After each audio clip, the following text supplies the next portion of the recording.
Hello everyone, I'm Dr. Anderson from Natural Health Solution. Today, we're exploring a powerful way to improve insulin resistance, and the best part is, you don't even need insulin to get glucose into your cells. All it takes is muscle contraction, in other words, exercise.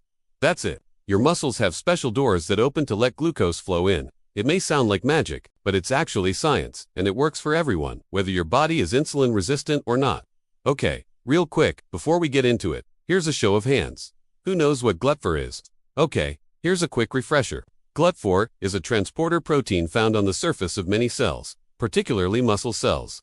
Its job is to grab onto glucose and shuttle it from outside the cell to the inside, and it's important because most of our glucose uptake happens through this protein. Now, let's talk about insulin. Insulin normally works by moving more of these GLUT4 transporters to the cell surface, thus allowing more glucose to enter.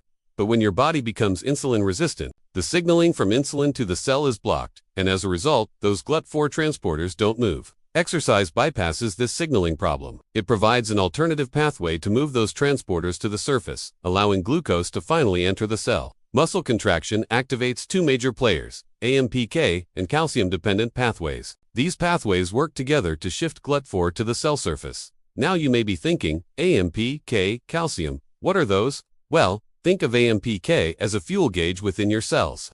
It senses when energy levels are low and kicks into gear to generate more energy.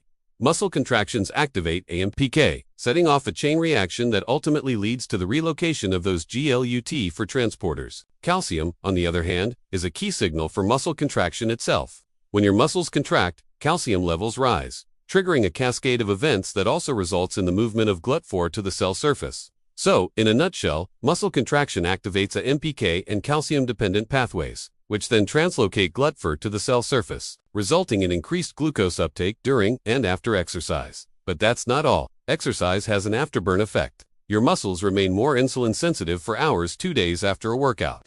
This is why consistent exercise training builds long-term insulin responsiveness.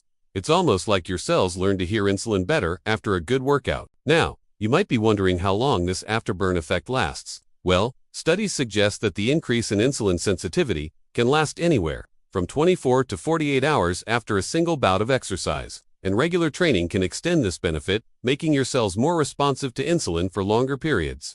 Basically, the more you exercise, the better your cells become at listening to insulin. But what type of exercise works best? Aerobic exercises like walking, cycling, and swimming are great for quickly lowering blood sugar levels during and immediately after the workout.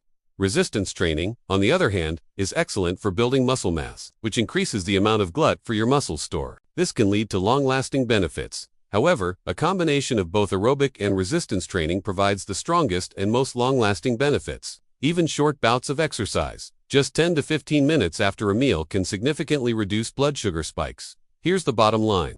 Don't wait for the perfect exercise plan. Just start moving. Walk after meals, lift weights twice a week. Keep moving every day. Remember, exercise is your natural insulin medicine. It's always available, there's no prescription required, and it's free.